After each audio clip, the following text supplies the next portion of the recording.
നമസ്കാരം. ആരോ വിഷനിലേക്ക് സ്വാഗതം.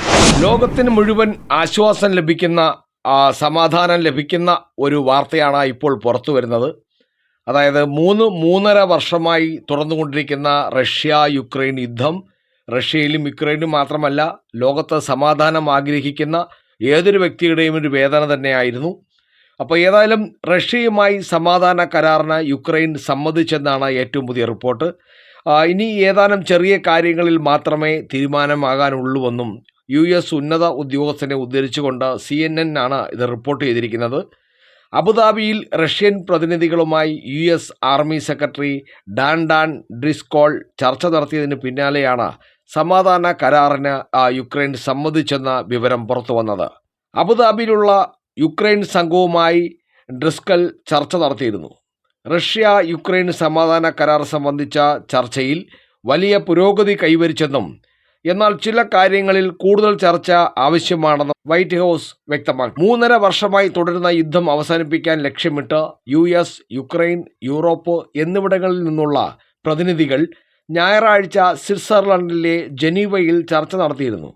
ജനീവയിൽ ചർച്ച ചെയ്ത കരാറിലെ പ്രധാന വ്യവസ്ഥകളിൽ പ്രതിനിധികൾ പൊതുധാരണയിലെത്തിയെന്നാണ് യുക്രൈൻ്റെ ദേശീയ സുരക്ഷാ സെക്രട്ടറി റുസ്തം ഉമറോവ് സമൂഹ മാധ്യമത്തിൽ കുറിച്ചത്.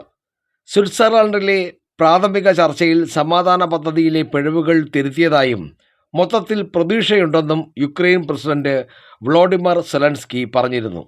ചില കാര്യങ്ങളിൽ ട്രംപുമായി ചർച്ച നടത്താനുണ്ടെന്നും അദ്ദേഹം സൂചിപ്പിച്ചു. ട്രംപിൻ്റെ പശ്ചിമേഷ്യ കാര്യ പ്രത്യേക പ്രതിനിധി സ്റ്റീവ് വിറ്റ്കോഫും പുടിൻ്റെ ഉപദേഷ്ടാവ് കിറിൽ ദിമിത്രിയും ചേർന്നാണ് കരാറിൻ്റെ കരട് തയ്യാറാക്കിയത്.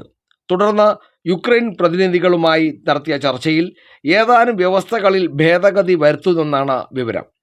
യുക്രൈൻ സൈനികരുടെ എണ്ണം 6 ലക്ഷമായി കുറയ്ക്കണമെന്ന കരാറിലെ വ്യവസ്ഥ ജനീവയിലെ ചർച്ചയെ തുടർന്ന് 8 ലക്ഷമായി ഉയർത്തി ഭേദഗതി ചെയ്തതായും സൂചനയുണ്ട്.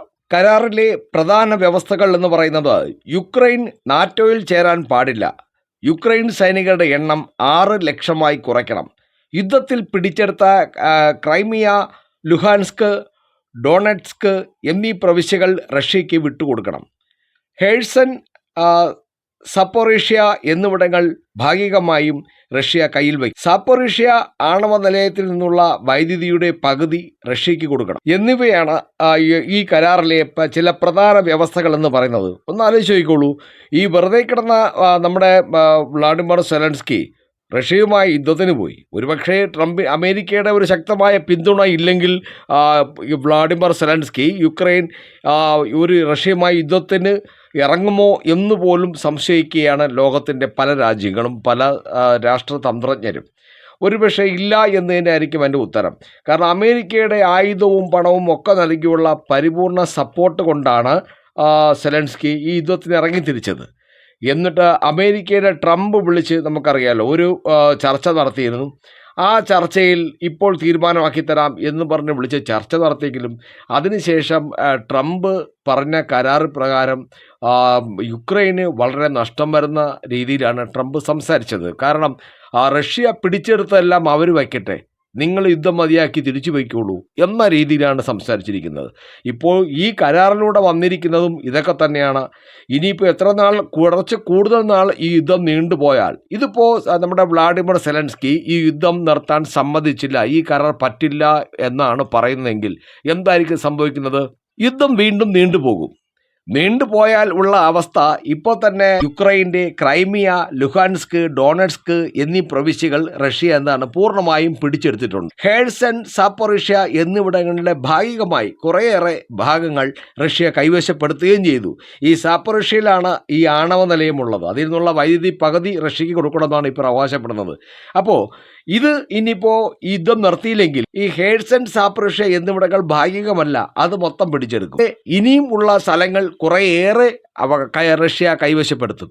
ഒടുവിൽ യുക്രൈനെ മൊത്തത്തിൽ റഷ്യ വിഴുങ്ങുന്ന ഒരു രംഗമായിരിക്കും കാണുക. ഒരുപക്ഷെ ഇപ്പോൾ നമ്മുടെ സെലൻസ്കിയും അത് ചിന്തിച്ചു തുടങ്ങി കാണും. അതുകൊണ്ടായിരിക്കും ഇതിനെ പകുതി അർദ്ധ മനസ്സോടെ സമ്മതിക്കാമെന്ന് ഏറ്റത്. ഇപ്പോൾ തന്നെ ഈ യുദ്ധം കൊണ്ട് സെലൻസ്കിക്ക് ഇഷ്ടംപോലെ പട്ടാളവും പോയി, അതുപോലെ തന്നെ ആയുധങ്ങൾ നഷ്ടപ്പെട്ടു, പിന്നെ കുറേയേറെ സ്ഥലങ്ങൾ, കെട്ടിടങ്ങൾ എല്ലാം നാമാവശേഷമാക്കി. പോരാത്തതിന് ഇപ്പോൾ എന്താണ് തൻ്റെ കൈവശമുണ്ടാകുന്ന രാജ്യത്തിൻ്റെ ഭാഗമായി ഏറ്റവും നല്ല മികച്ച ഒരു സ്ഥലമാണ് ക്രൈമിയ, ലുഹാൻസ്ക്, ഡോണറ്റ്സ്ക് എന്നീ 3 പ്രവിശ്യകൾ റഷ്യയ്ക്ക് പൂർണ്ണമായും വിട്ടുകൊടുക്കണം. മാത്രമല്ല ഹെർസൺ, സാപ്പറീഷ്യ എന്നിവിടങ്ങൾ ഭാഗികമായി പകുതി വിട്ടുകൊടുക്കുക മാത്രം, റഷ്യയുടെ കയ്യിൽ ഇപ്പോൾ പിടിച്ചു വച്ചിരിക്കുന്ന അത്രയും ഏരിയ റഷ്യയ്ക്ക് വിട്ടുകൊടുക്കുക മാത്രമല്ല, ഈ സാപ്പറീഷ്യയിൽ നിന്ന് വരുന്ന ആണവദിനത്തിൽ ഉൽപ്പാദിപ്പിക്കുന്ന വൈദ്യുതിയുടെ പകുതി കൂടി റഷ്യയ്ക്ക് കൊടുക്കണം. എന്ത് കഷ്ടമാണല്ലേ ഉക്രൈൻ്റെ കാര്യം. അങ്ങനെ യുക്രൈനെ ട്രംപ് പെടുത്തിയത് തന്നെ പറയാം. അതായിരിക്കും എൻ്റെ കറക്റ്റ്. ഏതായാലും ഇനി ഇതിൻ്റെ ട്രംപുമായിട്ടുള്ള ചർച്ചയ്ക്ക് യുക്രൈൻ തീരുമാനിച്ചിട്ടുണ്ട്. അപ്പോൾ ആ കൂടിക്കാഴ്ചയിൽ കരുമ്പോൾ പരമാവധി പാവപ്പെട്ടവനെ പിടിച്ച് കുനിച്ചു നിർത്തി അടി കൊടുക്കുന്ന രീതിയിൽ ട്രംപ് സെലൻസ്കിയെ സ്നേഹത്തോടെ പിടിച്ച് കുനിച്ചു നിർത്തും എന്ന് തന്നെ പ്രതീക്ഷിക്കാം. ഈ കുരുക്കിൽ എന്തായാലും സെലൻസ്കിയെ ഇത് നീട്ടിക്കൊണ്ടുപോകാനുള്ള സാധ്യത വളരെ വിരളമാണ്. അപ്പോൾ നമുക്ക് മറ്റൊരു വാർത്തയുമായി വീണ്ടും കാണാം. നന്ദി, നമസ്കാരം.